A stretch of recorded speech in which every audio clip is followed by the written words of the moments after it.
Pretty good. I got one person out there that likes Yeah, me. you got one. You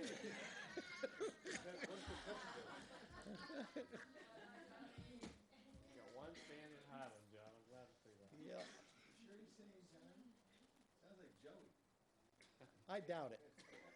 Highly doubt it. Sure?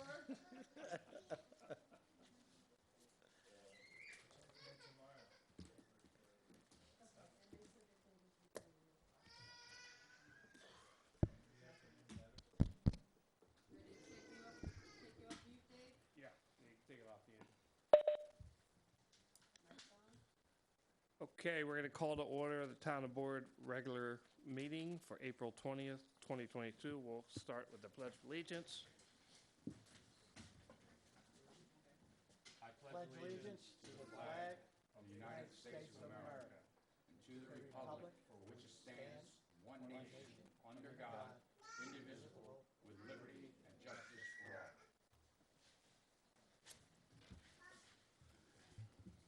Okay, welcome to our board meeting again for April 20th.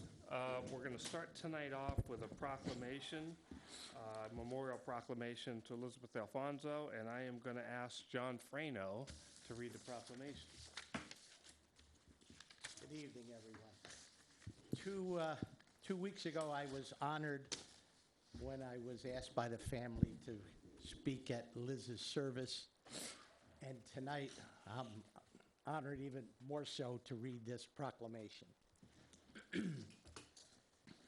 Whereas Elizabeth Alfonso, a lifetime resident of Milton and the town of Lloyd, was taken from our midst on March 22nd, and whereas Elizabeth Alfonso was born in Milton, New York on June 16th, 1927, and whereas Elizabeth Alfonso married her late husband Daniel L. Alfonso in 1954, and whereas Elizabeth Alfonso worked at Western Publishing, and whereas Elizabeth Alfonso worked at the Hudson Valley Nursing Center as a secretary for over 20 years and as a secretary at St.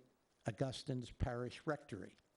And whereas Elizabeth Alfonso took over her husband Daniel's position as an Ulster County legislator after passing, she then ran again for 2 more terms and won on her own merit.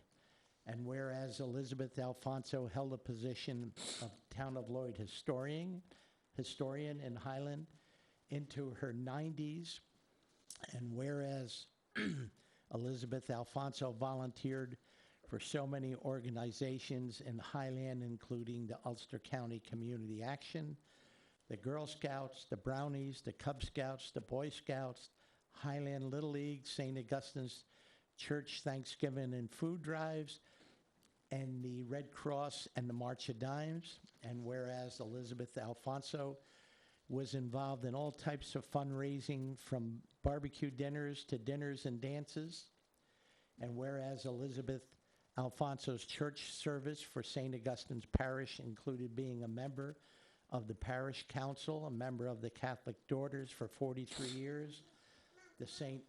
Augustine's Bazaar and Flea Market, coordinator of the CCD Religious Education Program, and whereas Elizabeth Alfonso was a wonderful mother, deeply loved her 6 children, Richard, Michelle Watson, Daniel Alfonso Jr., Amelia Alfonso Brown, Gina Hansen, and Frank Alfonso.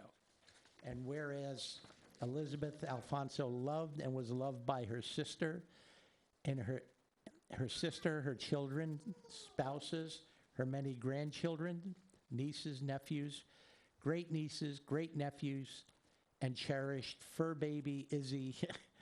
And whereas Elizabeth Alfonso loved her family, her friends, her home, her community, and will be deeply missed by all. Now, therefore, be it resolved that this regular meeting of April 20th, 2022 of the Town of Lloyd Town Board be opened in memory of Elizabeth Alfonso, and be it further resolved that a certified copy of this resolution will be delivered to her family with the deepest sympathy of this town board of the town of Lloyd. Thank you, John. Okay, we're going to move ahead on with the agenda today. And we have 4 public hearings to open. And instead of reading through every one of these, I'm just going to highlight what the public hearings are for. The first public hearing that we're gonna set the public hearings. We're gonna open them. We are gonna open them. Okay. So we're gonna open the public hearings for local law B, which is for 2022 sewer rates. And in this particular increase, we haven't increased rates since 2017, and we're going to increase it by $0.005, or really half a cent per each gallon of water used. So that's for the sewer rates to be adjusted.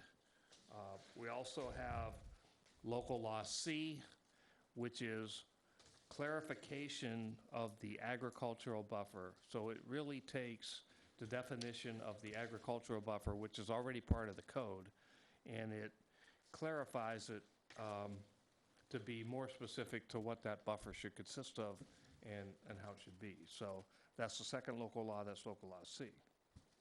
Local law D is on package plants, and a package plant is a self-owned sewage package plant that a private owner has. And you'll read through the law, and we want to prohibit them in the town of Lloyd. And the reason we want to prohibit them is we've had instances, and we're seeing more instances where it's privately owned, and then either a developer sells off his property, or the homeowners association responsible for it doesn't keep it up, and it falls. They don't keep the maintenance up, and then all of a sudden, people are in front of the town board asking the town to take it over at our expense. So we're trying to prohibit that from being done specifically for more than one user. So that would be for, subdivisions, multiple users. We would still allow it if it was a separate single entity with one business or one commercial or retailer. So, because they're not as likely to walk away. So that's what local law C is. We can discuss them all after I'm finished if somebody wants. Let me just finish with the next one, and then we can discuss any of them that you want. And then the fourth local law that we're opening today, just like sewer rates, we also want to increase water rates by 0.00575, or a little more than a half a cent per each gallon of water used, or more like 50 cents per 1,000 gallons. And again, our water and sewer, we haven't increased for 4 or 5 years. As I think everybody's aware, the price of everything from the labor to keep the plant running, to chemicals to keep the water purified, have all risen.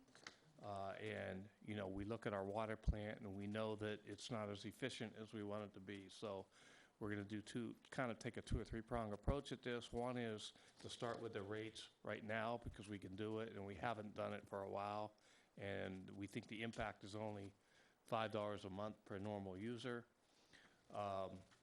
So we're going to also, as I said, try and do that. At the same time, we're going to we've started already to put together plans to make our plant more efficient moving forward. So those are the 4 laws. I'll ask if any of the board wants to comment on any of them at this time, and then we'll.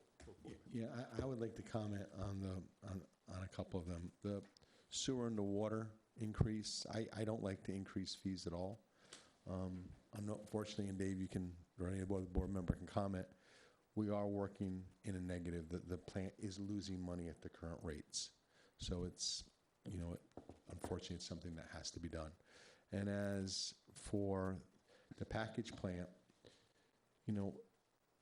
the board just got confronted by a development that has a private well system they're fearful maybe fail. The developer built the project, the lots were sized down, so they couldn't put their own wells because there was a problem with the septic, with the reserve field not being able to have wells, and now they're coming to us, wanting us to take over their water plant.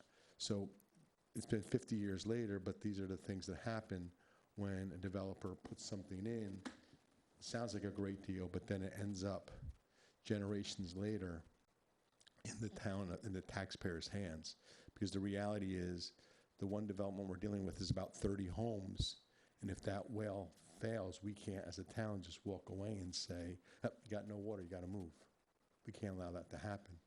So we really have to be cautious when these developers come to make sure that they're following our laws and that future generations aren't left holding the bag. So that's my comment. Okay, thank you. Any, Mike or down here, John, any comments on it? Okay, so public hearings are open.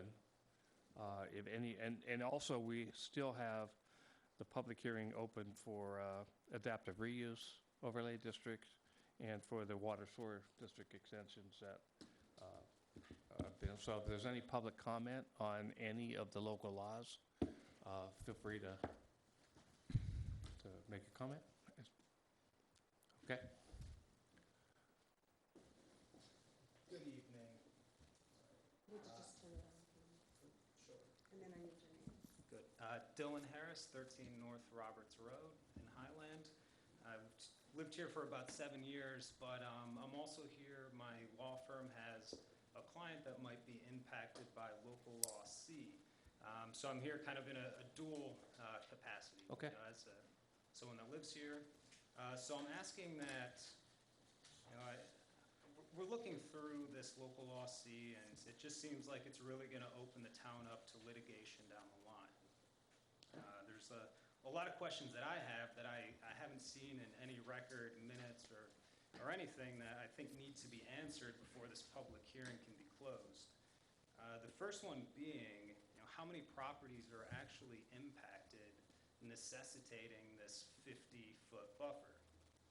Second, how many complaints from property owners adjacent to the ag uses have been received in the last year? What about the last 6 months? We're making a pretty drastic change here, and I haven't heard or seen anything that shows me the necessity for extending the buffer. Next, what studies do you have, and can you provide those, showing the necessity for 50 feet or for an extended buffer in any regard?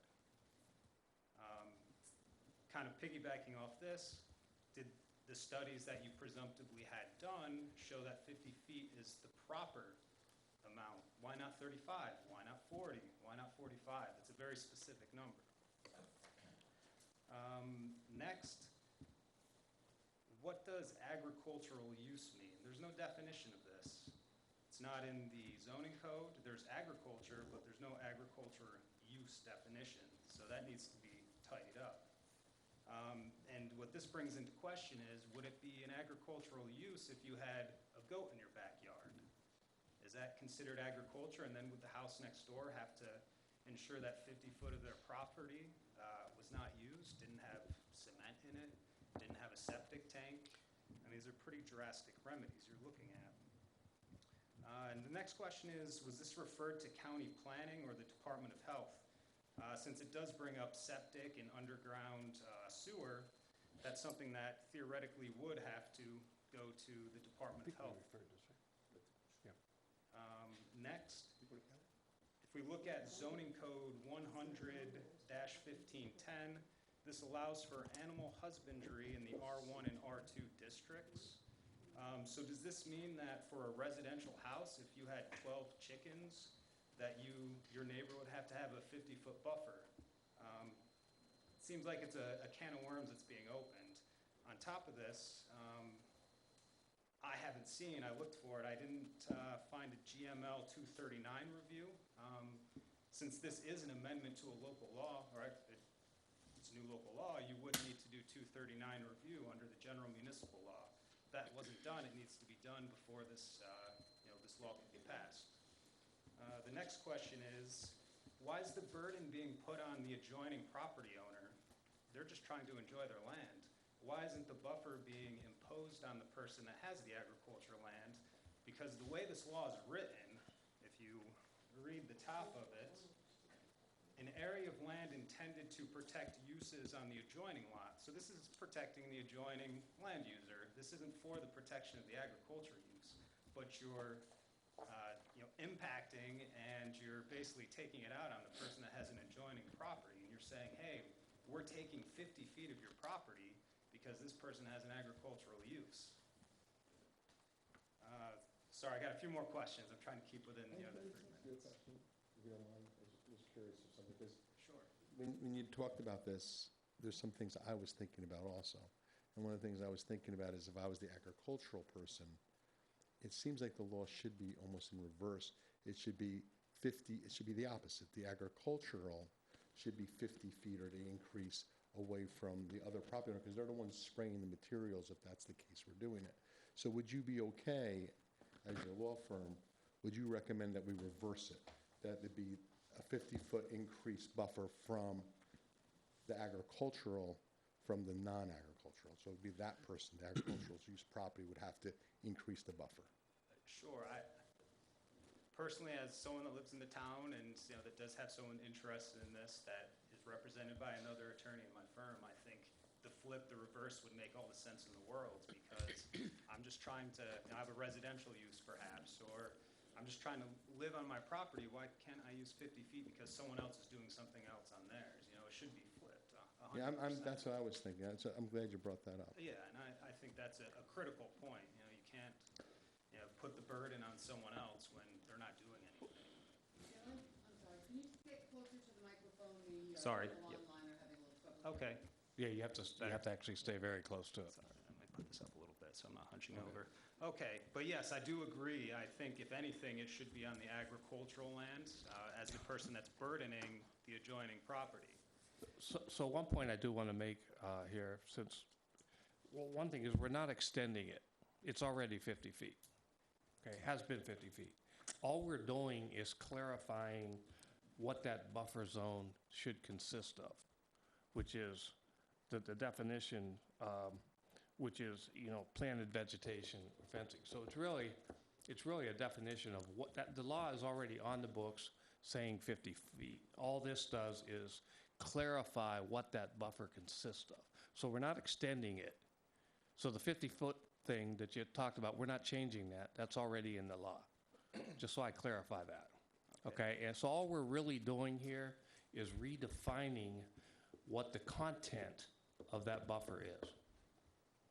Dave, you know what the standard is, or Sean, if it's not agricultural, what's the buffer on regular property? If I build on my property, I have to go so far off the setback. What's a setback? It's a setback. What are the setbacks? Do you know what they are already, 50 feet? Depends on the zone. Depends on what zone. It's different, right?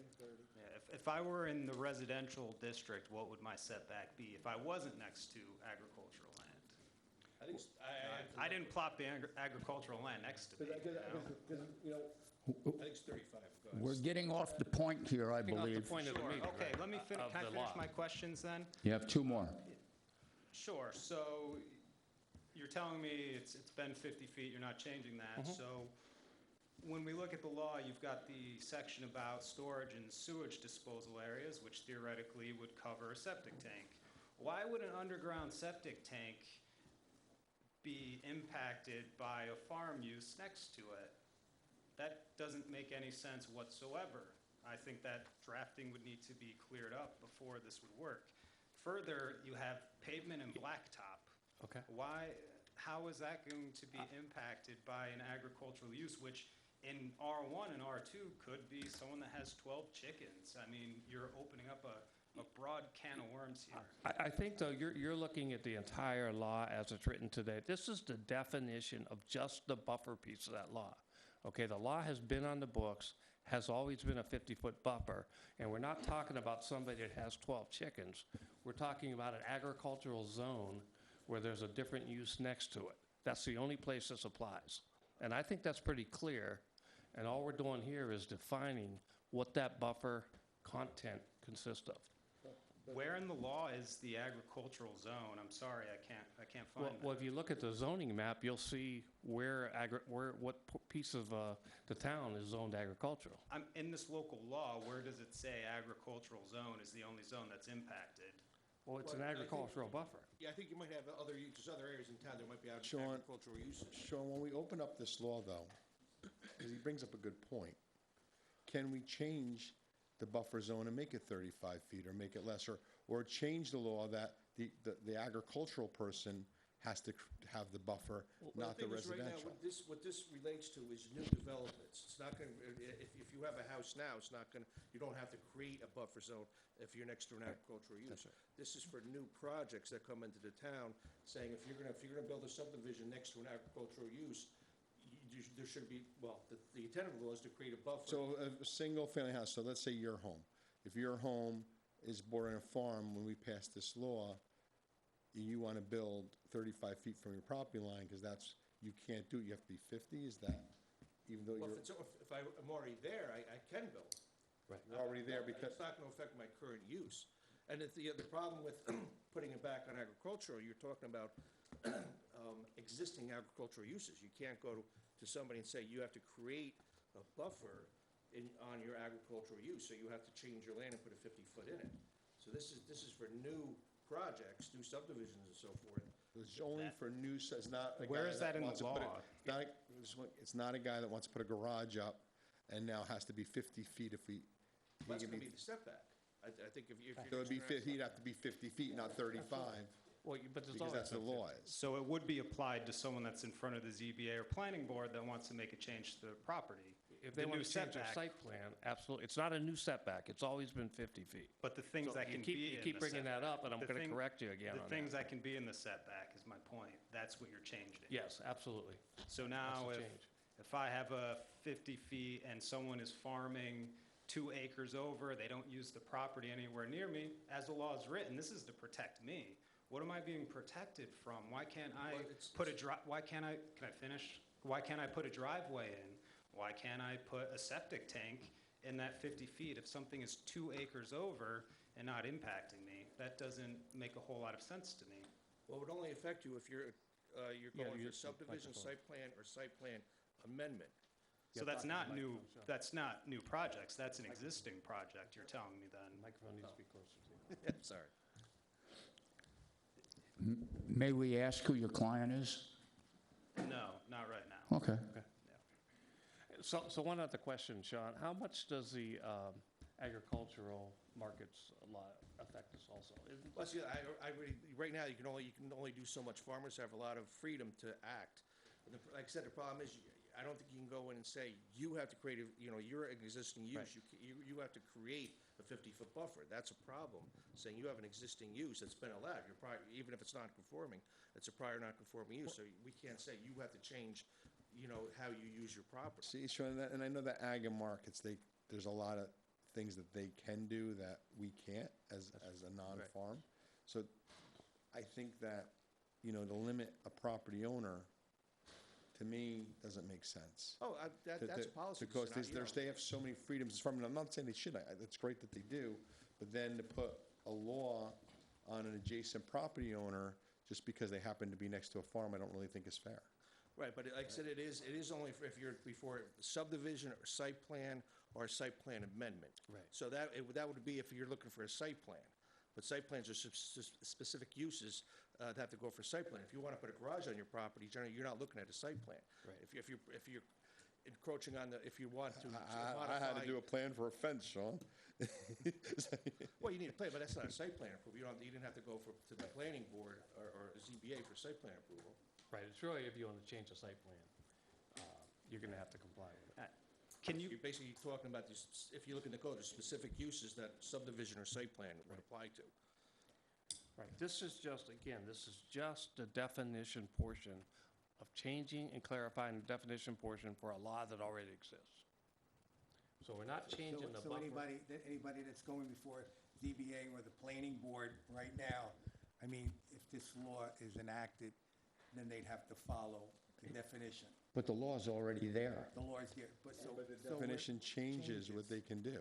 Well, And I know that it's affecting somebody that's trying to do something, and I don't know if that's really fair. Well, you also, Joe, I don't know if it's fair if we have a law in the books that maybe the ZBA or others can't really interpret because of the way it's written. And I think that's what this is for, it's to clarify that. But I think the purpose here tonight is to take comments, and Yeah. like I said, as a board, you That's should exactly consider right. those Because comments. because I'm thinking like, maybe to clarify the language is okay, but maybe we should relook at, is the 50 setback really fair? Maybe it should only be 35, the setback should be the same. Right, but that's a whole different, then you'd have to go rewrite the rest of the law. This is only focused on the definition. But I was saying before is when we're opening up these laws and we're gonna redo it, it doesn't make sense to keep a crappy law or a law that doesn't make sense. If we're gonna clean up the wording, let's clean up the law and make it right. Well, if we And think, if that's what we're saying. well, wanna if we keep all 50 think the law is Right. incorrect. If we think that I the think law it is. Well, you do so far, I'm not sure we all, I mean, we'd have to get all the opinions on that. Yeah, can you confirm if 239 was done with the county for this? Because, I'd have to talk to Dave Barn about that, but I'm not sure at this point.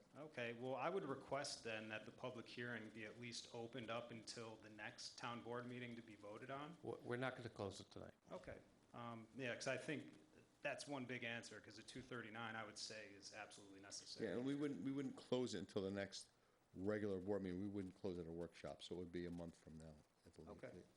Great, well, thank you Okay, for your thank you. time. Thank you. One of the participants has a question too. What's that? One of the participants. Could you do me a favor, though, when you're looking, could you do me a favor when you're looking into it, when you come back next, because I think you're gonna be back at the next board meeting? Look into that setback. Is that 35 or 50? I'd be curious to find out what other It's towns 50. have. It's 50, yeah, it's 50, Joe. But should it be 50? That's what I'm Well, saying. It's 50 in the law right now, so I don't have to look it But we up. can change that. It seems to be a set Hol- standard with Hold other. hold on, we have you said we had a question, Margaret, on the Online WebEx? question. Unmuted him, but Okay, while you're unmuting him, then we'll take, Lori, can you hear us? or it might be muted. He looks like he's muted. Hi, I know, I've been trying to. can you hear me? Yes, we Yes. can now, thank you. Okay, great. Sorry, I was just having some trouble hearing the discussion that happened before. But I also have a few questions related to this agricultural buffer law. My name is Corey Robinson. I'm a professional engineer in the state of New York. For this law, will there be or have you considered a waiver for property owners to decline the benefit of this buffer on their property? We have not that I know of yet.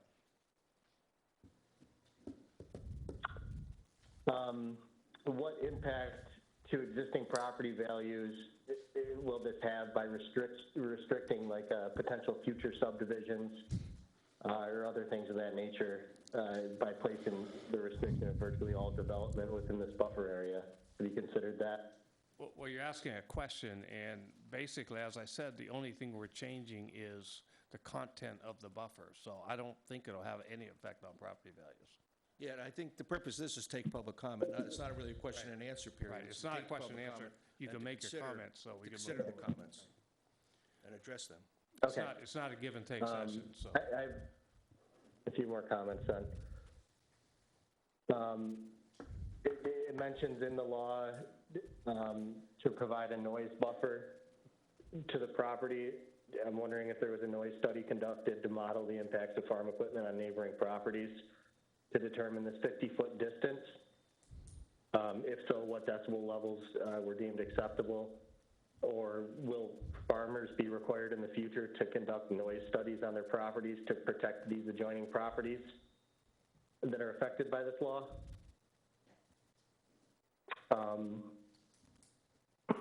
I note that sewage disposal areas are included in the restricted developments.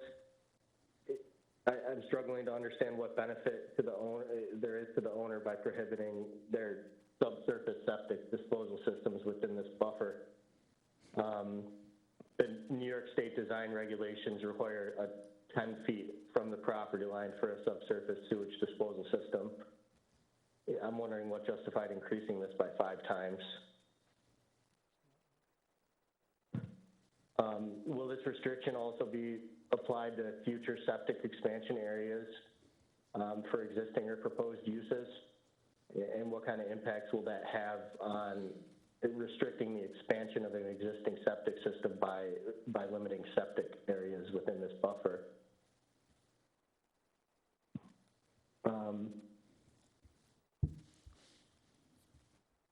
What considerations have you given to how this will impact the future subdivision and development of lands?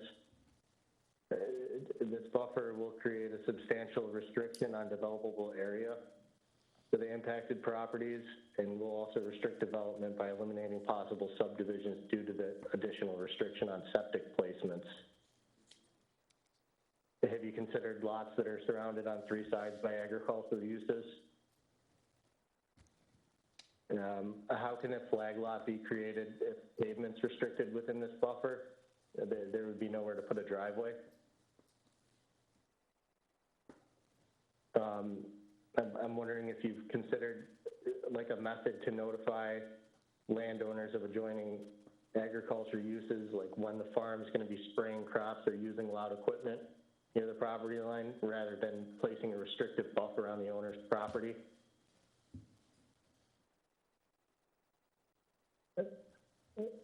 Those were my comments. Thank you.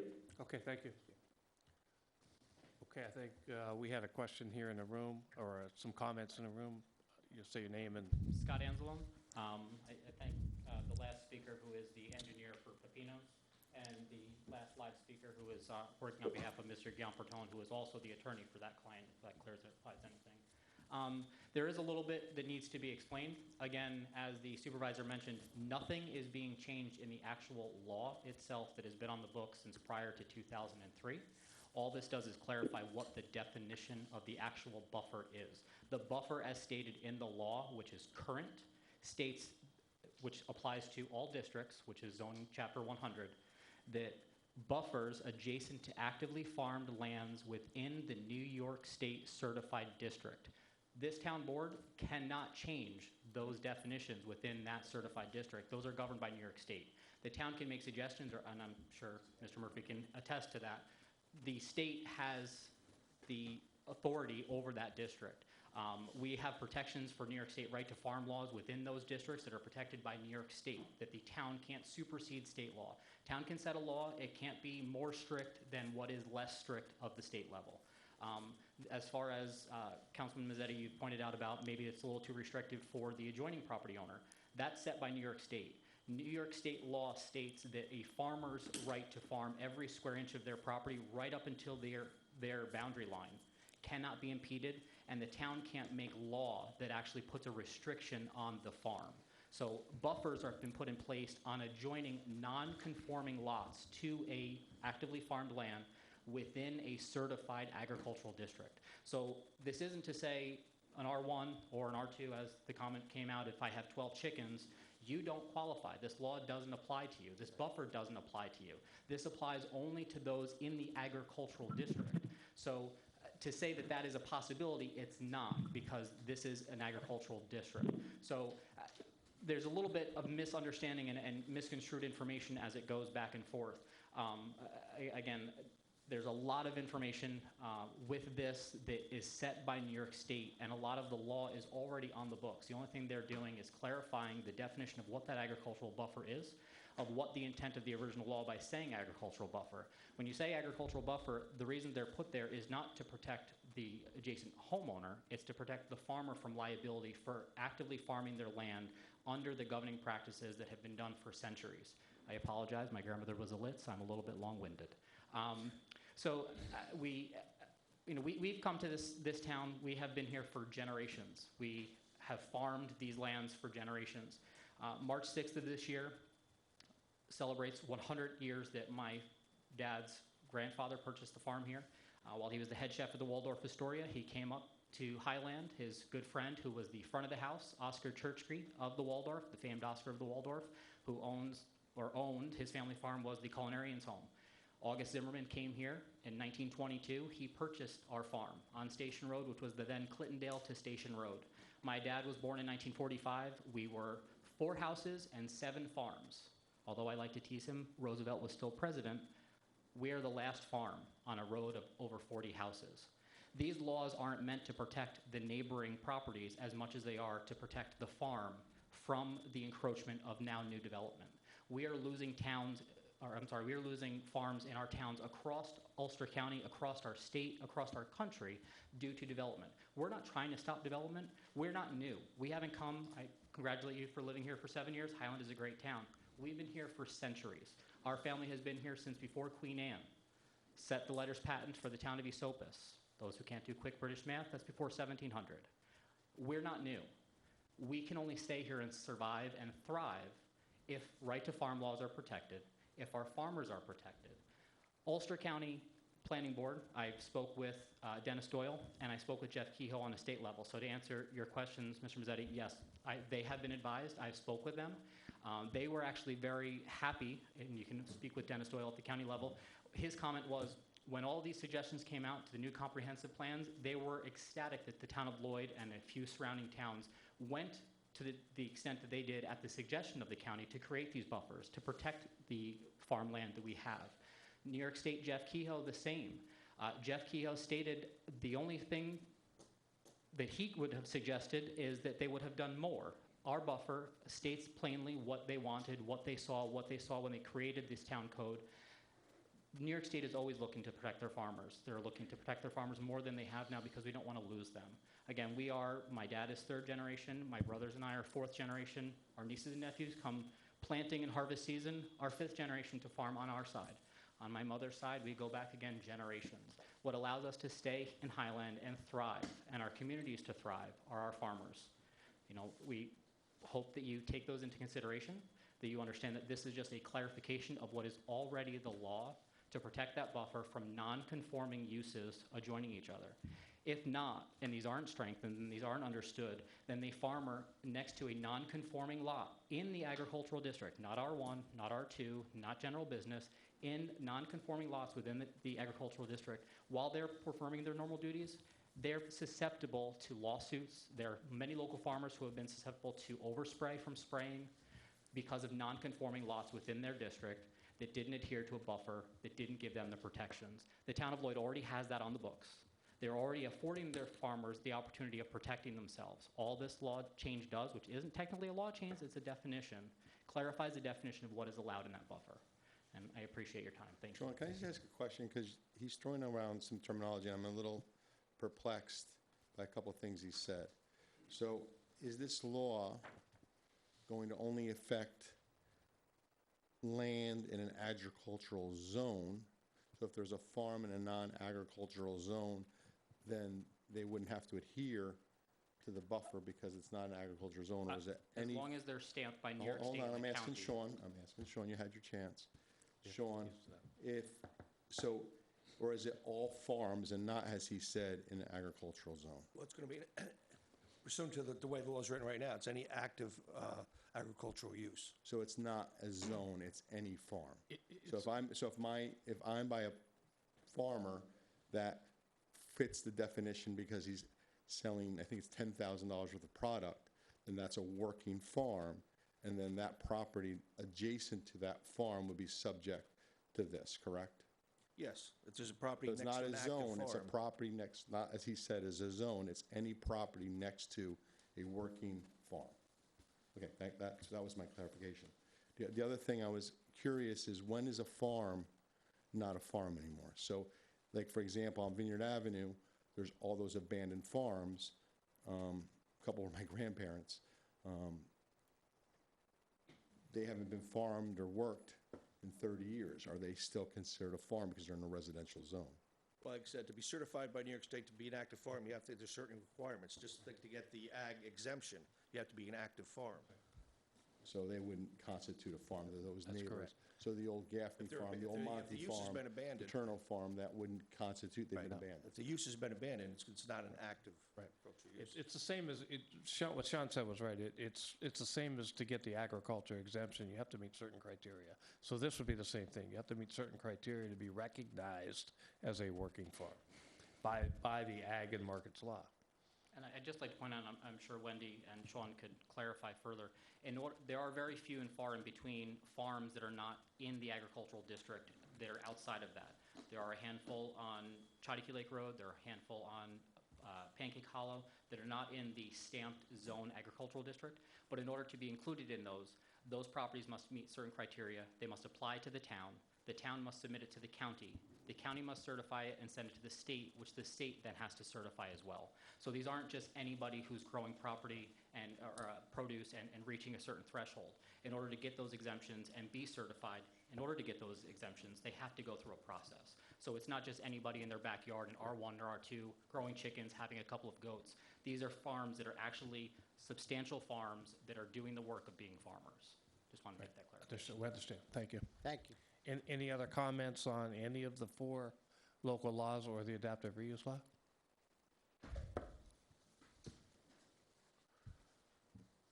Okay, then what I'd like to do is I'd like to ask for a motion to close the local law A 2022 adaptive reuse overlay district, since we have no more comments and it's been open since January.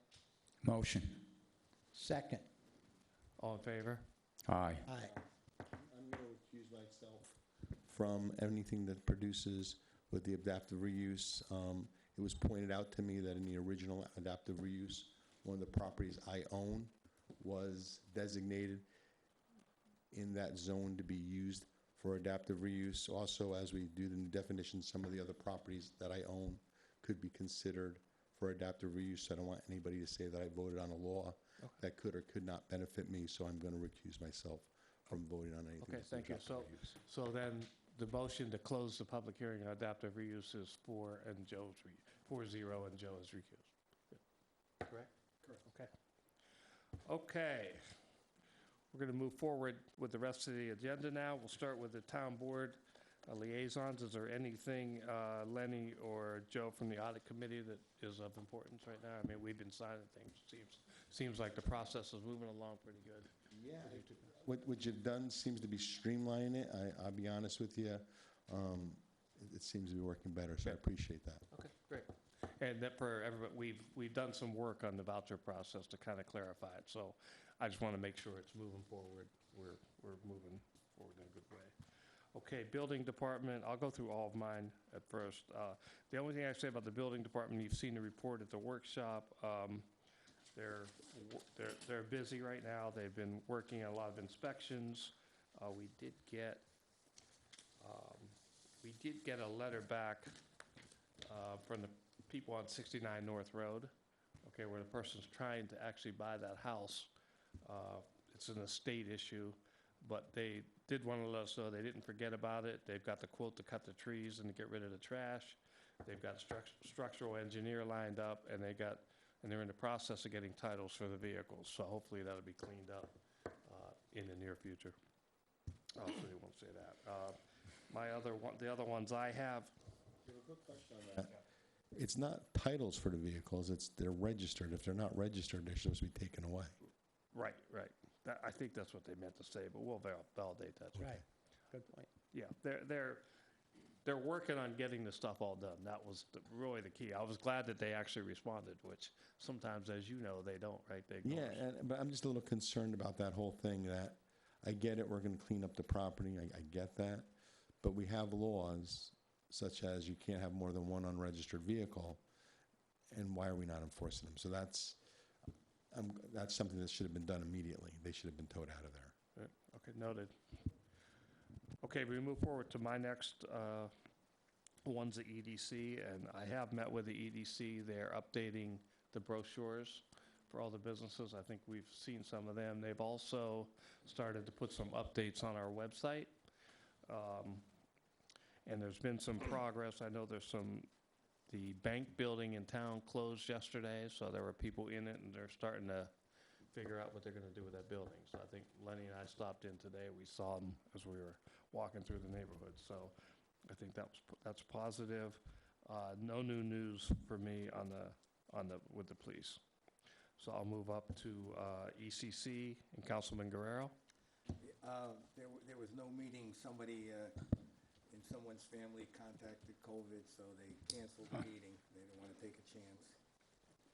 And the Zoning Board of Appeals, John D. Valentino on Merritt Avenue, he applied for an area variance to renovate an empty space below a pre-existing apartment in the garage due to handicap condition. He was granted, and the public hearing for Pepino Foods on Station Road was extended till next month. Okay. Thanks, Mike. Okay, we'll move back up. Highland Fire District, John Frano. Okay. And then you can do lighting right after that, John. Yeah, I'll do fire and ambulance. Right. Yeah, the commissioners had their monthly meeting last Tuesday. Nothing really alarming or going on. They had an election of officers for the hose company, and the only change, Mike Gaffney, who was assistant chief, and Jimmy, what's his title with the county now? He's 456. Which is Ulster County Fire Coordinator. Right, so Mike Gaffney was promoted into that role of being Ulster County Fire Coordinator. And it was, not that it was a conflict, but it was too demanding that he continue his role as Assistant Chief in Highland. So he stepped down, and Jeffrey Dimitro moved up, and now we have a new Assistant Chief, third assistant, young man, Nate Pura. The installation dinner is next Friday, the 29th. So if you haven't responded, please respond to Steve Lee. And the other, just a kind of neat thing, disposing fire trucks, used fire trucks, is very difficult. It's many times they end up getting scrapped because there's just so many out on the market. But we had a truck, Highland had a truck, 3130, right? And they advertised somewhere in a little town in Vermont with 700 people, something like that. A resident of the town came forward, the chief, and actually bought the fire truck from Highland out of his own personal account and donated it because they don't have a fire district per se. And In memory of his parents who started the fire in a little tiny little town in Vermont. So that was kind of a neat little story. And I guess when the truck arrived, it was like Christmas morning up there. So I understand. Okay, so that's it for the fire district. The ambulance, I got the March report, and they are very timely with the report.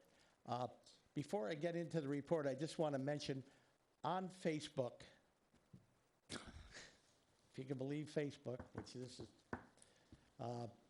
the things that have been posted about Mobile Life, totally untrue, unfounded, that they're going out of business, they're bankrupt, none of that is true. Apparently there is a disgruntled former employee who did a lot of posting and making claims that Mobile Life was, pretty much closing their doors. I spoke to the vice president of operations the day after I became aware of that. I think it was last Wednesday. And he said, John, I assure you we're doing fine. They're staffing, they're not quite 100%, but all the people that were out due to COVID are back. So they have their force in place. They hired 5 new technicians last 2 weeks ago, so that they're doing well. The report for March came in, there was 193 calls. 74 of those are what they call alpha, or non-emergency or community service calls. 60 of the 193 were no transports. So Mobile Life rolls up to their house or wherever they are, and people say, that was just dodging or whatever, I feel better, thank you very much, I don't need you. So it's still pretty high. It's 31% of the calls are no transports. And the average response time for the month of March was 5 minutes and 10 seconds.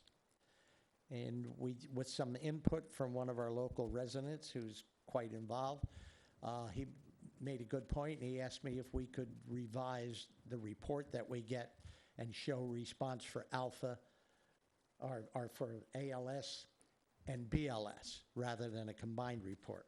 I asked Will that. I said, Will, can you do that, without too much trouble starting next month? The next day, I had a report breaking out ALS and BLS. So they have been extremely responsive. The response times are quite good. I have a question. When do they consider the response time? And what I mean by that is when they get the call, from the time they get the call till the time they get in the truck and they are ready to roll, when does response time start? The response time starts, there's 3 times. Time of dispatch, then there's a term they use, out of the chute. So when that truck starts rolling, and then when it gets to that residence or that scene of emergency is the response time.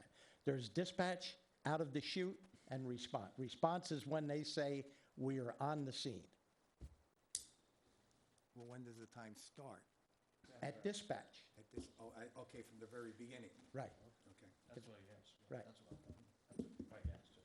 Well, but the beginning, it goes to the county. The county has to take that call and then call Mobile Life. So there is a little bit of a lapse in there. I don't know how long. I do have someone here in the audience that could explain that. But, It starts when Mobile Life gets the call. Yes. 'Cause that would make sense. When they're just- Because So when Mobile Life gets the dispatch call, that's when it that's when it starts. starts. Right, they can't respond to something that they don't. I don't think we Right. need to go any deeper into that for I'm just tonight. asking. well, 'Cause I but know we I had- just wanted to clarify that, because if somebody says, I called at 5:05 and he really didn't get here till 5:20, you don't have. Will said that just about 100% of the time, it's less than a 30-second time lapse from 911 to when they get a dispatch. Because I know we had an incident here, Dave and I were here, we had a call, they were here within 3 minutes. Yeah. Because I clocked it. So I'm gonna say this, and I hope that continues. I know we pay a lot of money for it, and I'm not crazy about paying the money, but I was at Ship Lantern Inn, which is Milton, and they don't pay for 24-hour service. We pay for 24-hour service, and a woman stopped breathing. She was sitting at the table next to us, and it must have been 20 minutes before an ambulance got there. There was Mobile Life, Right. but they don't pay for the service. So, Right. it is a benefit to our town, and you see what happens when you don't pay.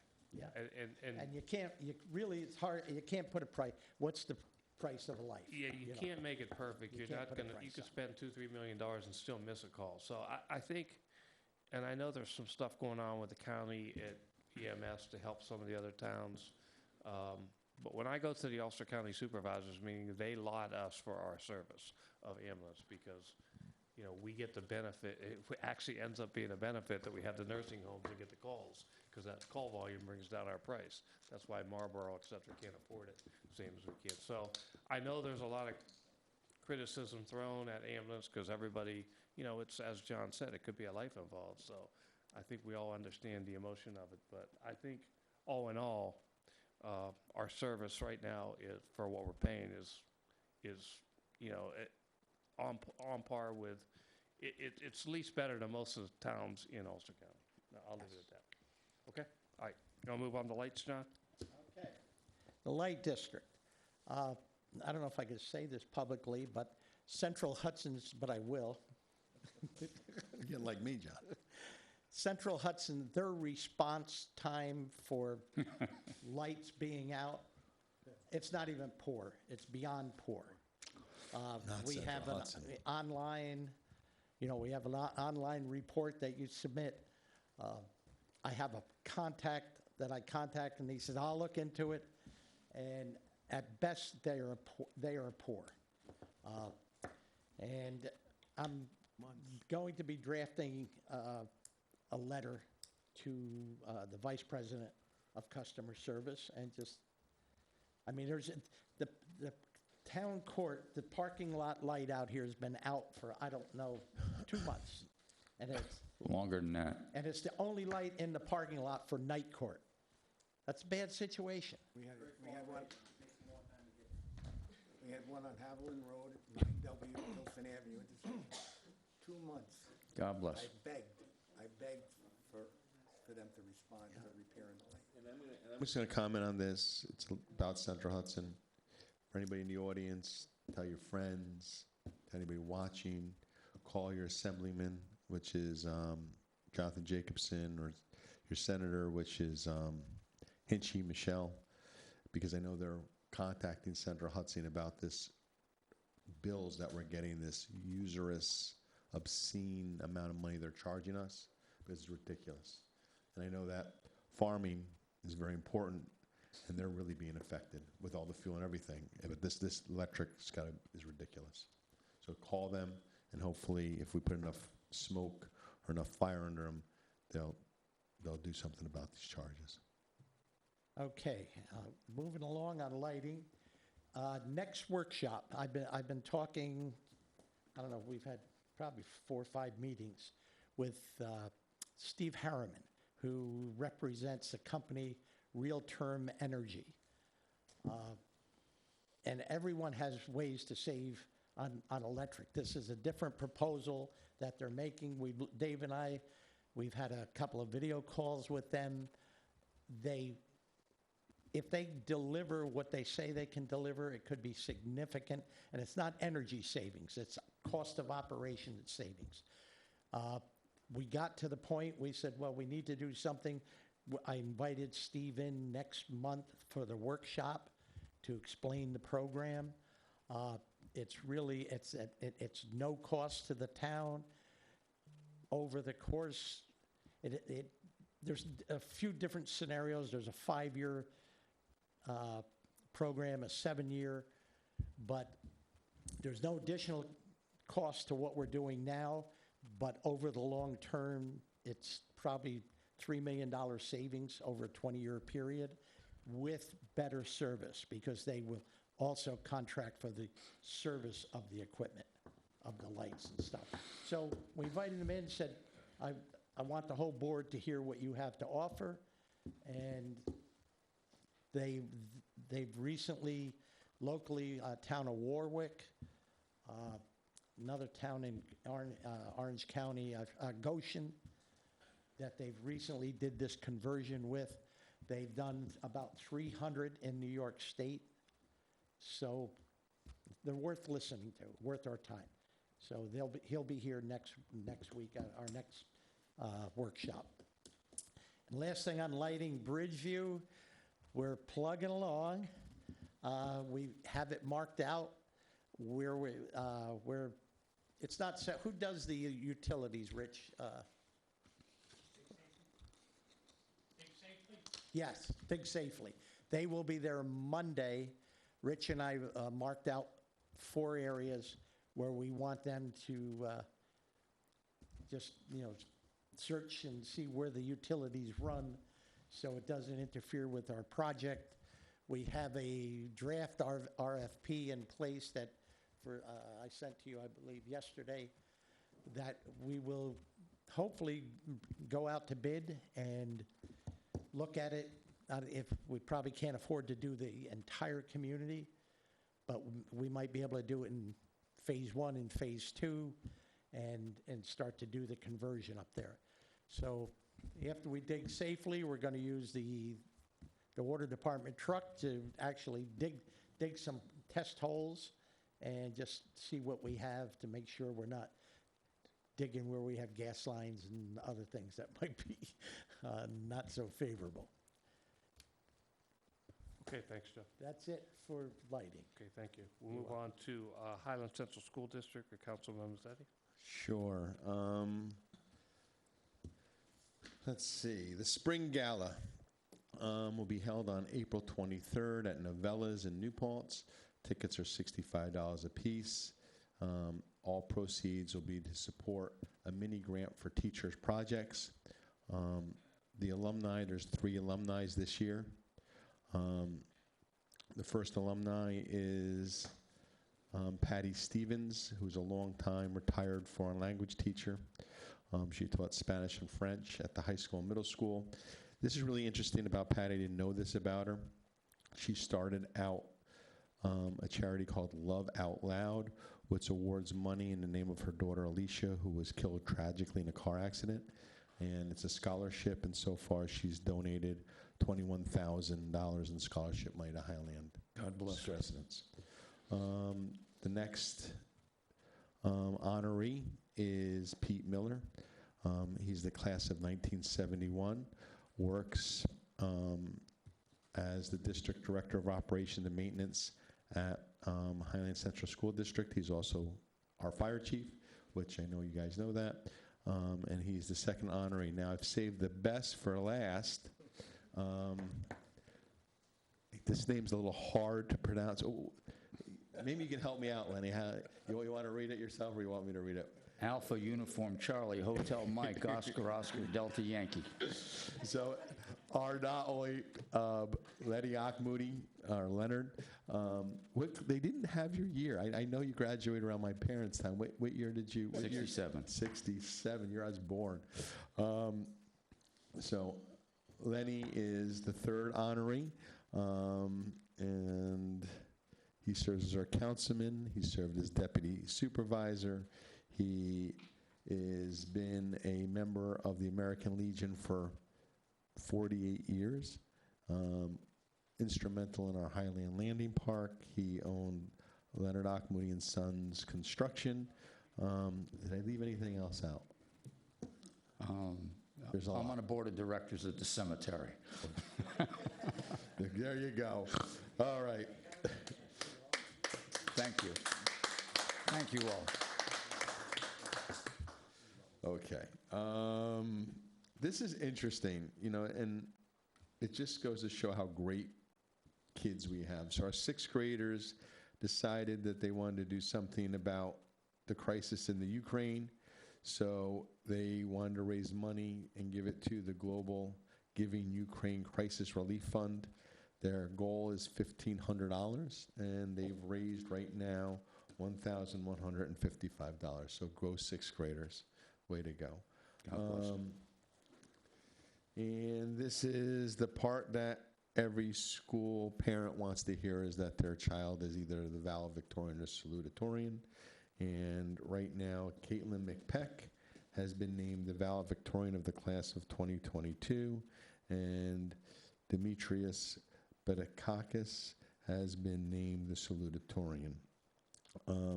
Ms. McPeck has an average of 103.57. She's in advanced placement courses, go figure. She is not sure where she wants to attend college. She's looking to pursue a career in the science field. So far, she's been accepted to Rensselaer Polytechnical Institute, Worcestershire Polytechnical Institute, Marist College, the State University of New York at New Paltz, and has earned several tuition-based scholarships. So I'm sure she will make the right choice, and hopefully whatever she chooses, she'll come back to our town and practice here. Bedakakis has a 103.49 average, a little bit less than a tenth of a point less than the valedictorian. He plans to pursue a degree in medicine, and he's looking at two colleges, either Stony Brook University or Binghamton University, and he wants to major in biology with a pre-medicine track. God bless them. God bless both of them. They're great. Congratulations to both of them. We got some great kids doing some stuff and some real smart kids, so glad to hear it. Thanks, sir. Okay, we'll move forward. The rest are yours, Lenny. The Highland Landing Park we'll start with. All right, at this point, I'm extremely happy to report everything is out of the building down at the park. Jerry Erickson, God bless him, he gave us a 20-foot overseas container that we could store everything in while we're working in the building. We're down there last night till midnight. The floor is all ground. So when we put the tiles down, they'll be level. The holes are drilled in the floor for all the rough-in plumbing. Anthony said he's going to absolutely try to get that done next week.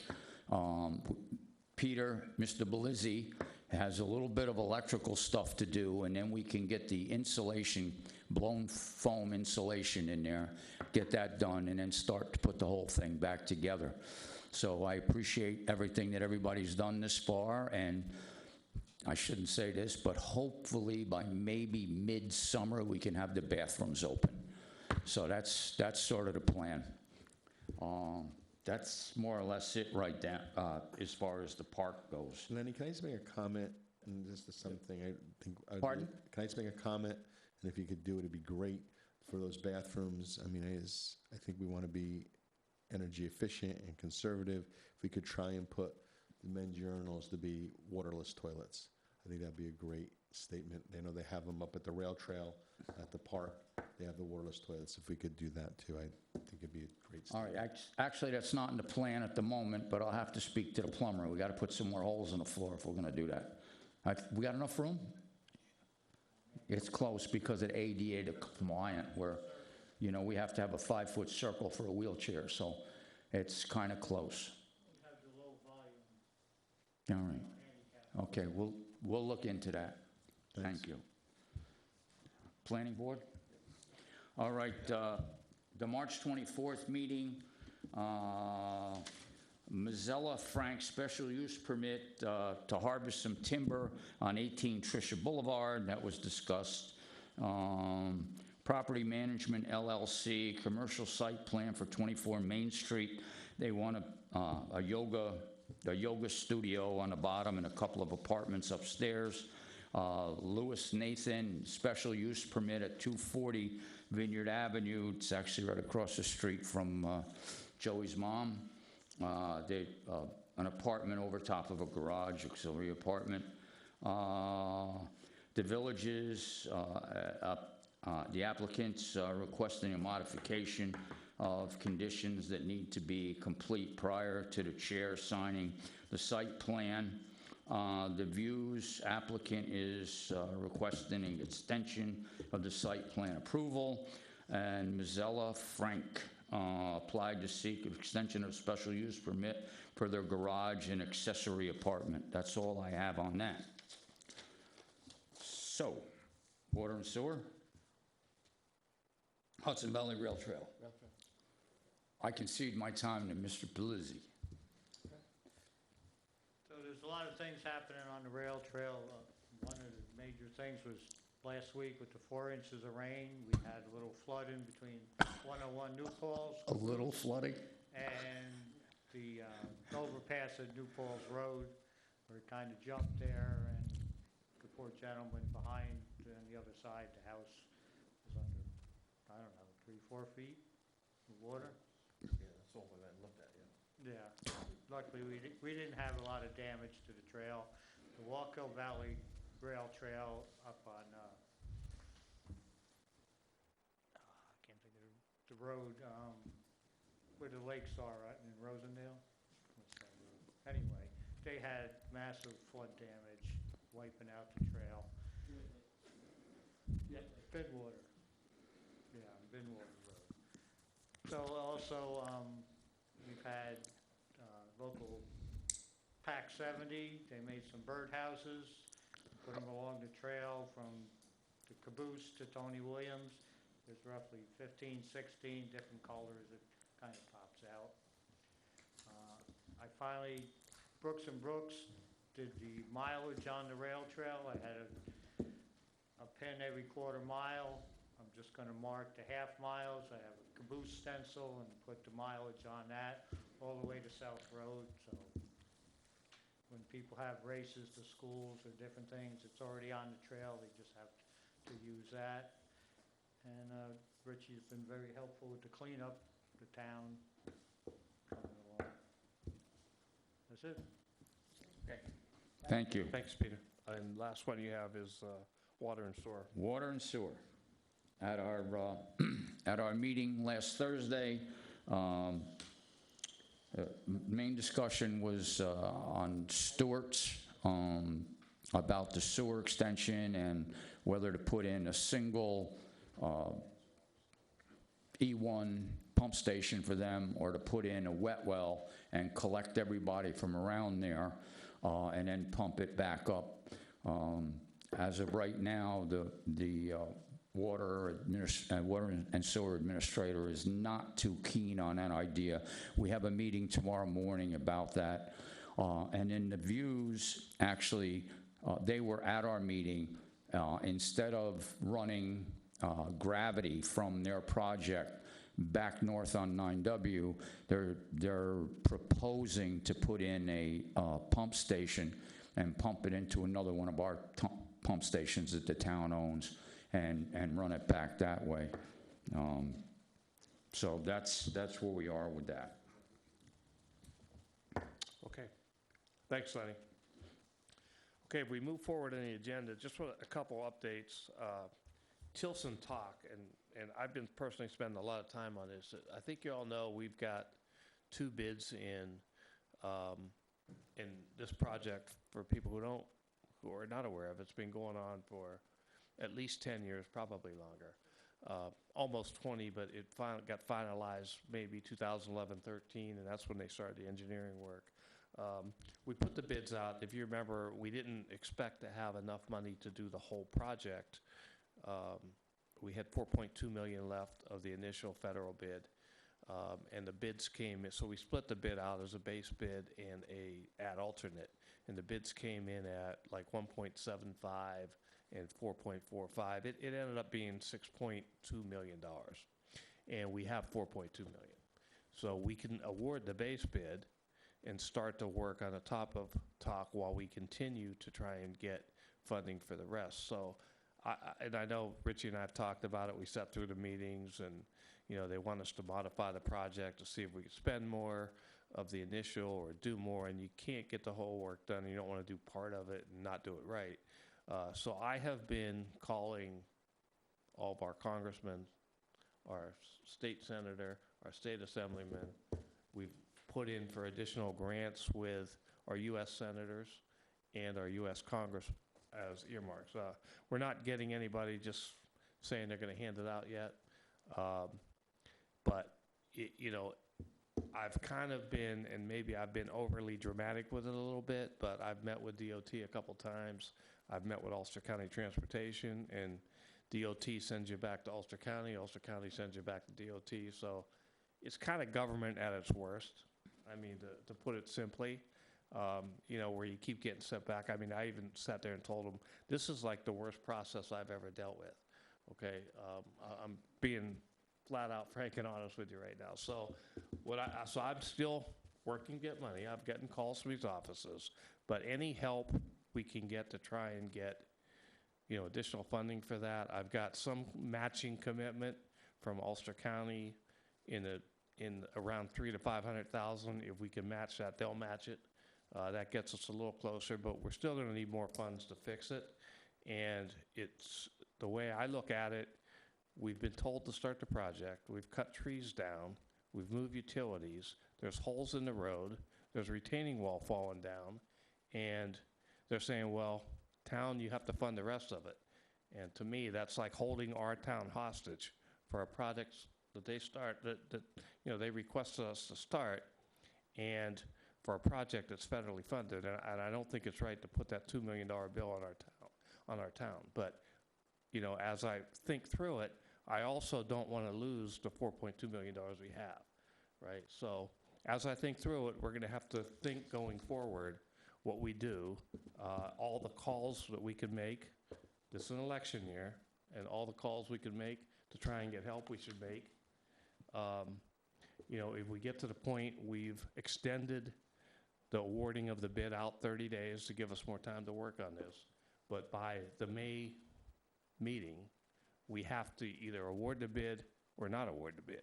The risk with not awarding the bid is if you try to do it later, the price may go up more. Right. All right. So we're going to have to make some decisions over the next month. I know, as I said, I've spent some time with Rich. We've talked through it. We've tried to talk through the pros and cons. And I think we're going to have to go through and kind of do that and figure out the right way to move forward. But any help we can get, people always say, hey, how can I help you, right?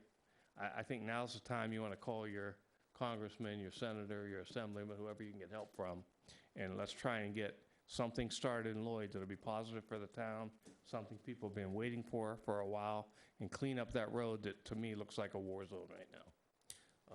So that's kind of I'll call it my monologue for tonight. We need to get help on Tilsontot. So any ideas are welcome. You forgot the stumps. Stumps, yeah. I use Dave, stumps. Dave, let me just ask a quick question, because we talked about this before, because that was my concern. You know, it's something that, I know we talked about other things tonight about why it's important to really think through things. And this is something that's a prior town board generations ago entered into and put off, and now we're holding the bag because now the project is millions more than we can even do, and with the gas crisis and everything else, the project is even be more money. Especially Blacktop is increasing. With the money we have, I know you made a comment that you don't want to do half the project. You want to see it to fruition. I also don't want to put the taxpayers into a bill of $2.4 million, and it may even be more with the increased cost of things. With what we have, can we do part of the project to completion and then try and get the money in the future? Well, we can start the part that's the base bid, and then we can try and get the rest of the money going forward. But you don't want to leave that road half done. We've talked about that. The big part of the work is at the intersection. Okay, that's where you have all the giant culvert. You have a lot of the infrastructure The water that's line. down there. So we can't do, so the thing that I'm thinking is that you talk about retaining walls, you talk about the road. What has to be done first? Do you have to shift the road, Tilson, and move it? Or can you do the other stuff and then shift the road later? Right. That's the way we put the bid out, was to do from 9W to the middle of the two Smith terraces. So that would include doing all the retaining wall work, all the sidewalk work, all the drainage on that side. And then the big part of the bid, which was the additional $4.4 million, was to move the road over, put the culvert in, and do all the work on that Right. section. And that's the most expensive part, obviously, because they got to raise Vineyard Avenue, they got to change the grade. So that's the big part of the work. But yes, we could start the top part and continue to try to get the money. We've sent in for 3 new grants, trying to get them. And as I think, I know I had a discussion with Mike today, because he happened to be here when I just got off a call with somebody that was fresh on my mind. And I said, this is what, I've been spending all my time trying to get money for it. So any help we can get on that is helpful. But I think we have to move forward. These people have, they got stumps in their front yard, and we got to get rid of them. I think you're right. I think we do need to move forward with the top portion. Let's get that done. So 20 years from now, another board isn't sitting here with a $7 million project. Hey, the stumps rotted away. They don't have to worry about that part. But the reality is, and I even, when I was young, 16 years old, I got Lou DeStacy. I got in a car accident with Lou, your former partner, because that's a bad spot. That was my first and only car accident. But I think that if we do the upper portion now, we can contact everybody, and at least we've got part of it done. Yeah, and I think the bad part about it was, I think most of the boards have tried to push this forward. We got held up a lot by state regulations. This was ready to go out to bid in August of 2020. And if we'd have been able to bid it down, we'd have probably come much closer to the money we have, right? But we had to go redo stuff that was already done, and I won't even get into it, but it's a bunch of other environmental stuff we had to look at, historical stuff that didn't bring up anything, but delayed the bid going out by a year and a half. And that's obviously when the 7-8% inflation hit, so kind of pushed it back. So just wanted to give everybody an update on that. We're going to move forward. We're going to continue pushing it. I think we have to start something and start making improvements in the town. That's where we're at with that. So any ideas? Anybody can flood the people who may have money with calls and mail. I think it'll be helpful. So that's it on old business. New business, this shouldn't take long. as I've been, and now that it's warm again, I'm walking through town more, talking to people, and a lot of people say, hey, can I plant this? Can I do this? Can I plant some more stuff? Or I want to be I want to be on the beautification committee, which we don't have. So I think it's good for us to start one. And the only reason I wanted to bring it up tonight is I want to start advertising for volunteers for it. So I didn't want anybody to be, we talked about it before, but I wanted to make sure everybody knew that we were going to go out advertising for volunteers for the beautification committee. Dave, can I just comment? Years ago, and New Paltz still has, they have these beautiful hanging baskets going through their village, and we had them at one point. Adam. Can we try and get that back and spruce up our village? They look so pretty. That's something we can try and do. Well, I think once we get a beautification committee, we can assign them with whatever we think works. The problem with those baskets, it demanded a lot of work. Yeah, you got to keep watering them, right? Watering, because it Well, don't hold the So, water. Stephen was watering them the last time we had him here. He would run around every morning and water Yeah, them. but New Paltz, they go up and down the street, and if they're able to do it, I don't see why we couldn't, you know. but that'll be something you can ask the beautification committee once we put it together. I'm not going to go do it. They used to start those baskets out at Mike's Hot House in the wintertime. And then in the spring, the members would come and hang them all up on the brackets that we Right. had I remember, specially they made were for beautiful. those, yeah. Yeah, I asked Frank the other day where the water truck was. It's like, where's that water truck? Well, New Paltz actually has a golf cart or ATV with a big tank, and they spray, and they just go and drive and spray them. I mean, it takes, I don't know how long it takes, but, you know, I know we have a bunch of ATV vehicles and stuff. So if you know anybody who wants to be on that committee, have them send their name to Margaret and Wendy, and we'll start putting that committee together. And I think, Lenny, you said you would not have a problem being the liaison to that. Right. So, if not, so let us know if you have anybody who wants to be on it. That's why I wanted to bring it up. Great idea. Okay, privilege of the floor. Yes, ma'am. Oh, this is my first board meeting, so excuse me. Welcome. Welcome. I am Stacy, and I'm a resident of Highland. What's your name again? I'm sorry. Stacy and Elliott. Okay. Yes, there you go. Get the last name, please. Elliott.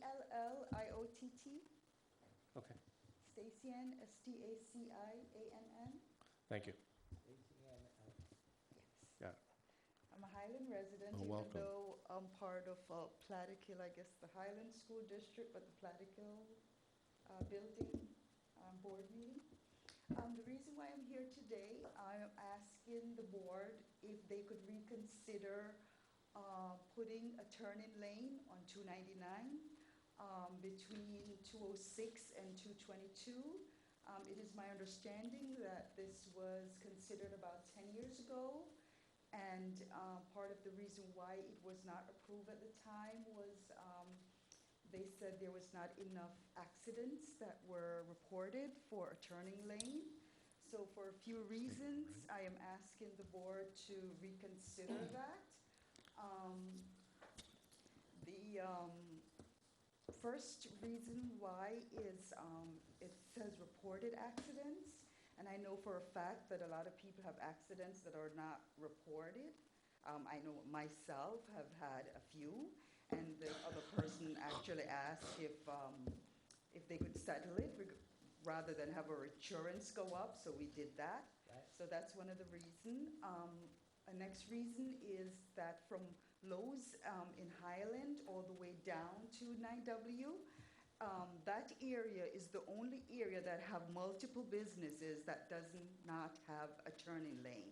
It has the First Care there, if you're not familiar with it. My doctor's office is in the second building. You have the State Trooper and then a tax building. Then you have the Kingdom Hall. I attend the Kingdom Hall of Jehovah's Witnesses twice a week. The honest and true reason why I'm here is for health and safety reasons. And the safety reason for that is I considered it a dangerous area. I was an experiment patient. I had epileptic seizures, and the doctors couldn't determine why my seizures couldn't be controlled with medication. So I became a part of an experiment, and they went in and pretty much removed my right temporal lobe. So lucky for me, the damage was done when I was young. So my left temporal lobe actually took over a lot of the work, so to speak. But for a lot of people, that's not, they're not fortunate enough. The reason why is because now I am considered a very high risk. So if I was to have another brain damaged, unless it maybe was a life or death situation, and they could not operate on both sides. It would have to be on my right side because they can't mess with my left side. Okay, so back to the turning lane. I don't think we can. Or the I light. think we'd like to have you, but we It's- can't. It's a it's- state or county road. It's a state road. State road, we don't have It's any a- authority. State road. I was told, I spoke to the highway department, I think, That's the Richie. state highway, Yeah, it's their road. and they said I would have to come to here first because it has to get approved from you guys before they can make a decision to do We it. would have to put a request into our Right. region to make that turning lane, I believe. And that's the way the process works, right? You've got a better chance of seeing God. Right. Because I know that I live right by there. I live on North Eltings, and I was trying to get a four-way stop sign for almost 20 years, and thank God, Dave, we finally got it. But it was a battle because it's not a town road; it's a state road, and then they have the authority to decide what they want to do. So I think that turning lane, that although they're telling you us, we have no authority over that at all. I called them, and I think I might speak to the head person. Might have been Richard, the head person, because they gave me his number. I don't remember his name. Richard's right there. Rich is right there. I was Rich- Faison? I don't know. They said the State Department. They gave me the person who Did you was in tell her to charge come of to it. us, Rich? You give her bad information? No, because that just goes around.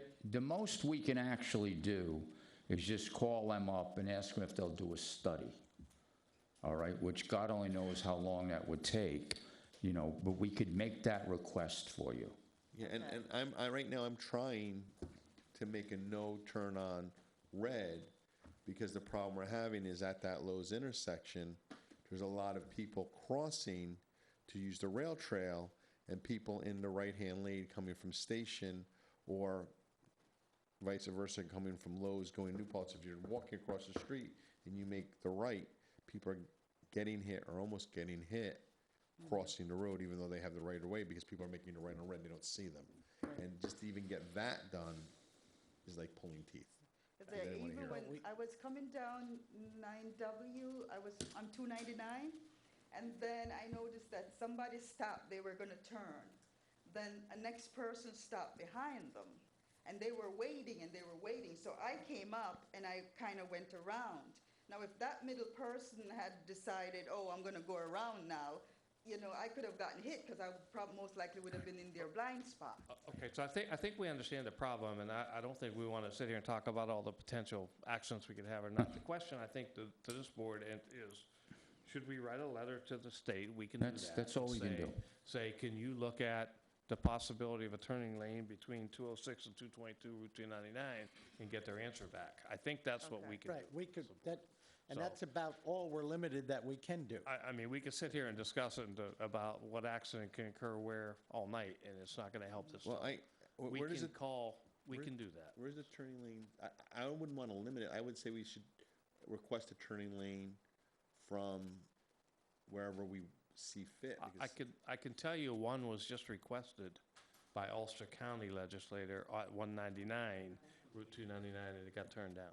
That 199, if you know, that's where Luigi's is, Fashion Cutters. Yeah, it's right around there, right? Two are up near at the top of the hill only because of the numerous accidents there. So they've had for Lily Lake, and the other one is south so- for Tropical. So I would request, if we could, then let's do a turning lane. We're gonna write it, because from the light at Lowe's all the way to 199, So because. you want to request them, Joe? Could you want to write a letter? I'll give you the contact. Try. I mean, I give you the contact of who to write it to. Yeah, Lance McMillan. Sure. I mean, that's what you have to do. Yeah. May I ask a question? So who approved the one for the Health Quest that just That, the went in? reason the Health Quest got in was because it was new construction.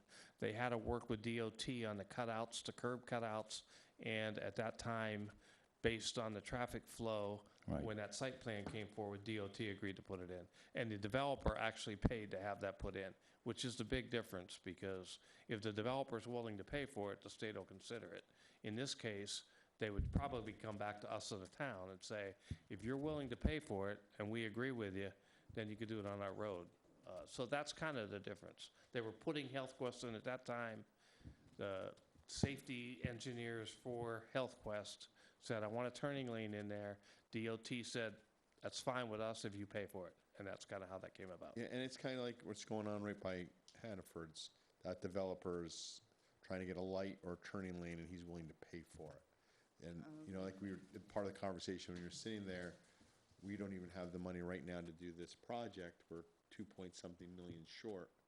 And, you know, even if the state came to us and said, okay, we'll do it, but we don't have the money to pay for it. Right, so unless the state's willing to do it and pay for it. So we'll make the request. Joe says he'll write the letter for us, and we'll move forward.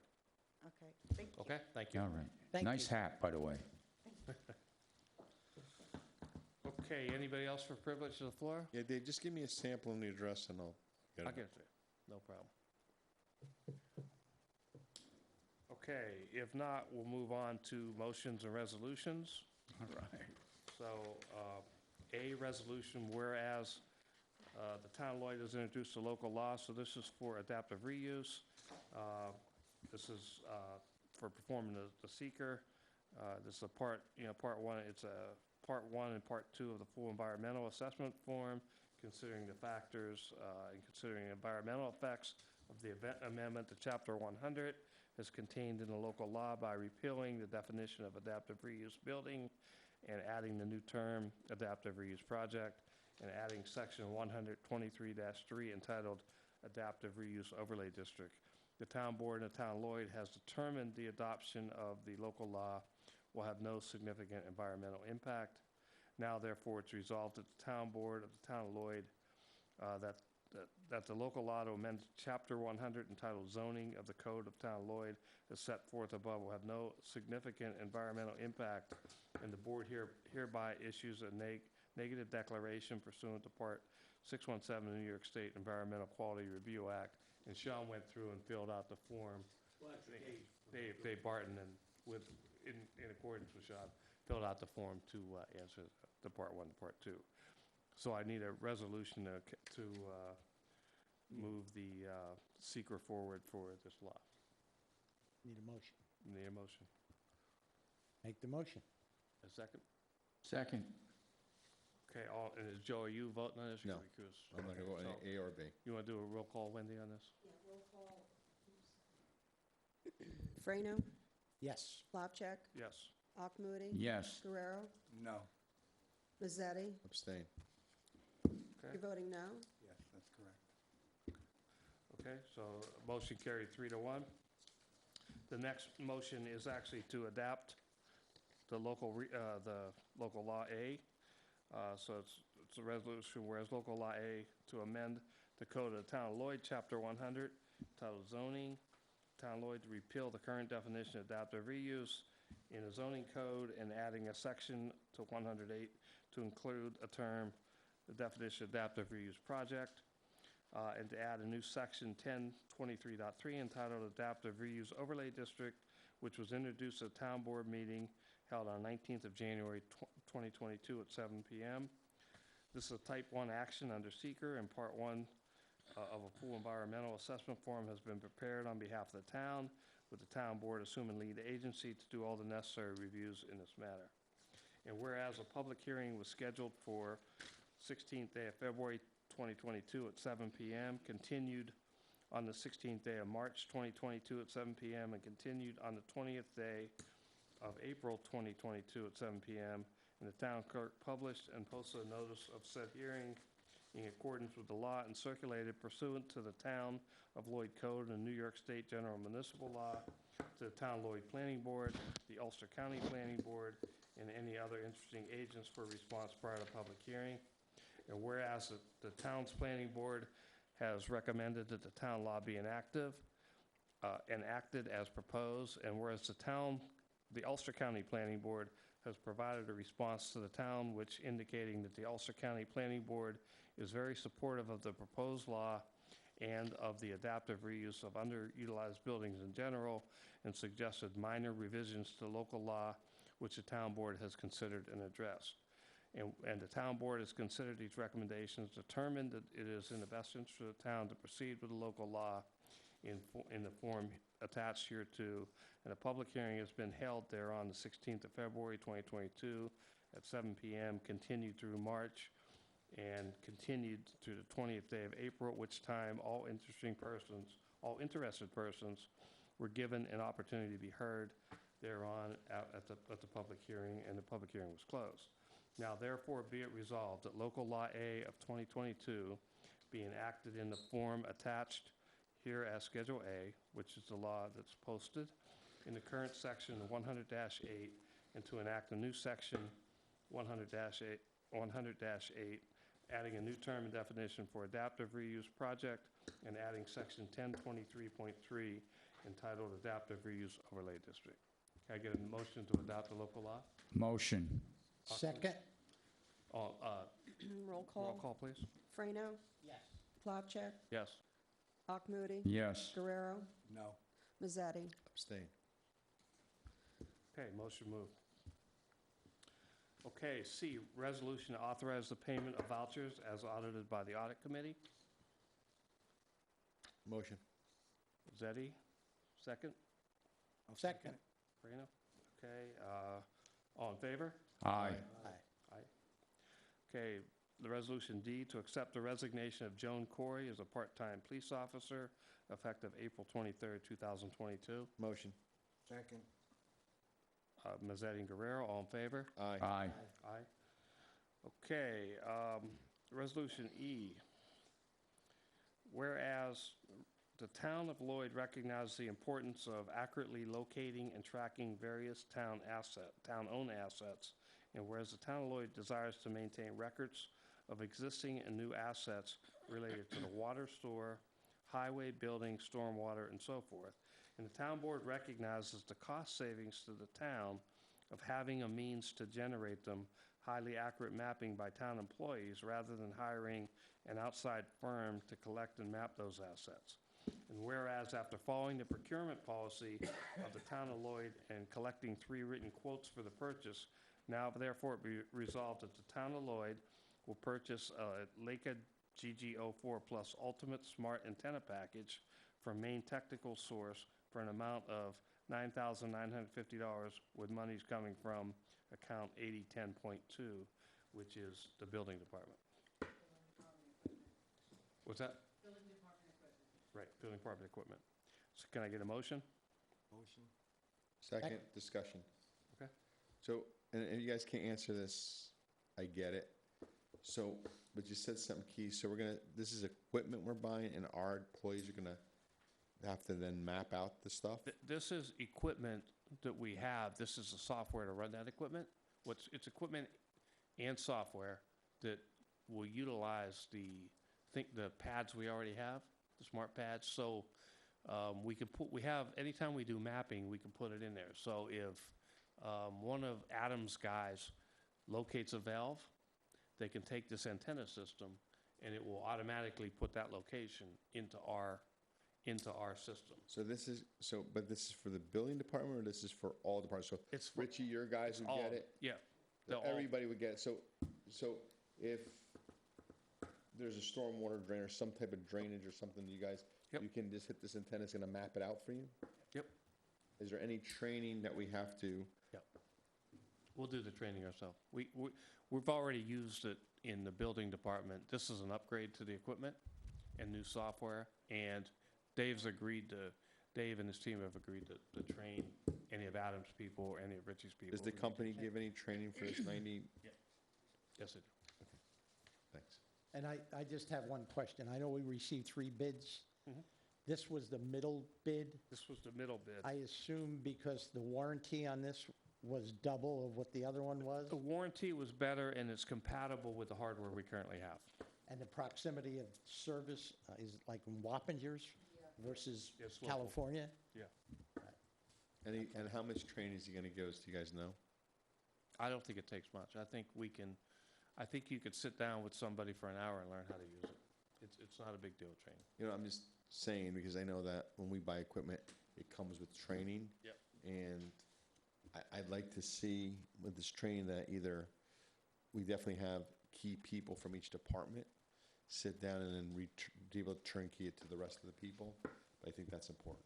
Well, most training for these things, at least from what I've seen, are normally webinars. People never come out and train you, so they all have webinars on this stuff, and you sit in front of your computer and you learn how to use it.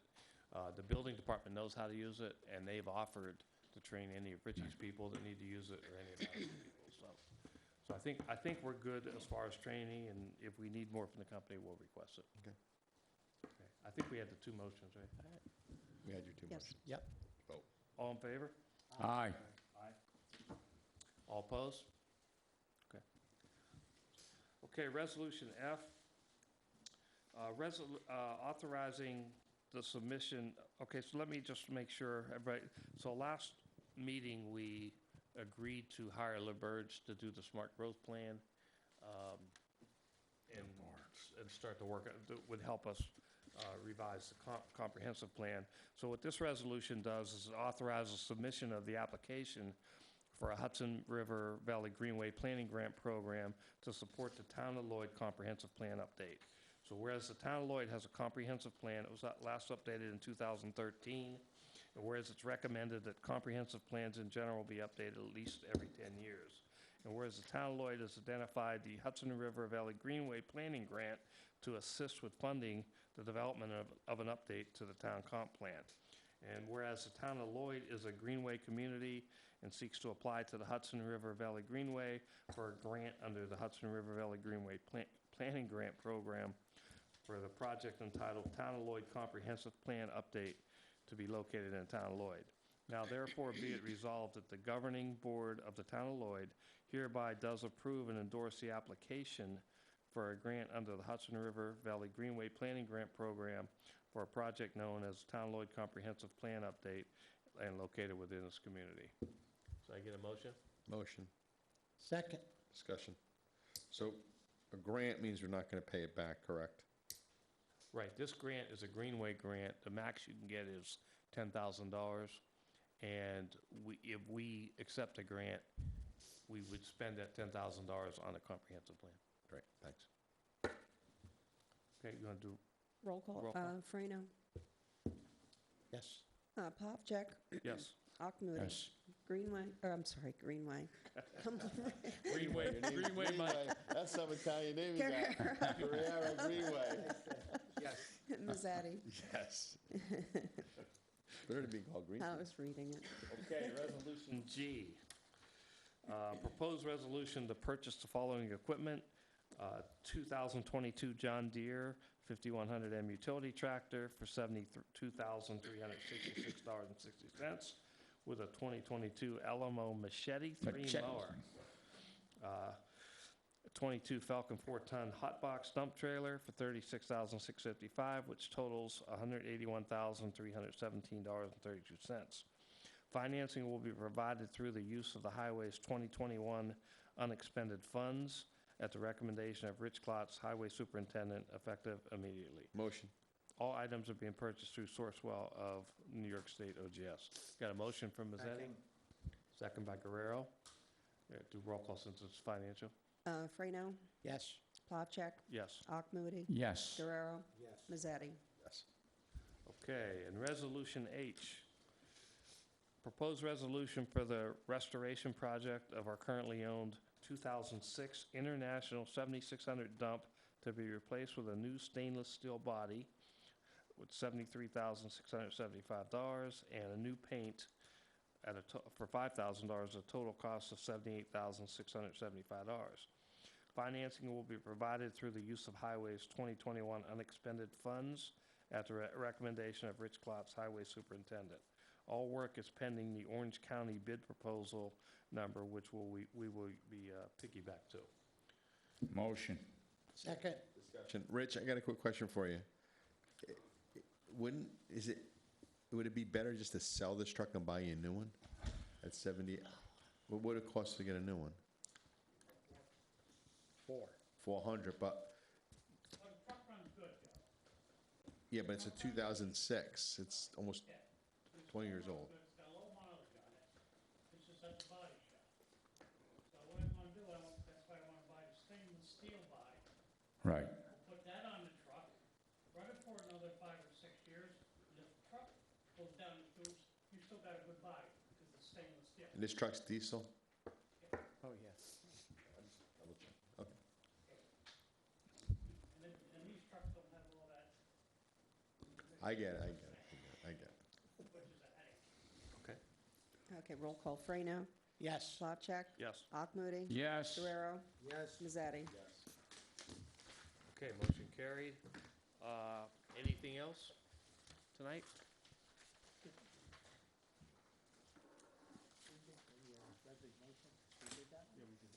You voted on I don't even know. Come on, Johnny. Go with the program, Johnny. Moving too fast. Yeah, maybe they should have called you Greenpeace. Okay. Okay, can I get a motion to adjourn? Motion. Second. Favor? Aye. Aye. Thank you. Aye. Everybody, thank you for attending. Thank you all for coming. Thank you all for Dave, listening out there in TV land. Email me the town letterhead and give me a sample letter and I'll send it back to you and then you He can. sent you a revised one today. I've written this down so many letters. No, just send me the sample. Dave, Everybody's on there. First, Jimmy Don. I don't have a machine. I have a meter, so I'm trying to get everything going over here in the building. everybody sign these. No, I didn't sign it. I did. Will I work for you? Pass them around. Little teamwork here. No, I'm not saying anything about the ball. Ryan, where'd our resident lawyer go?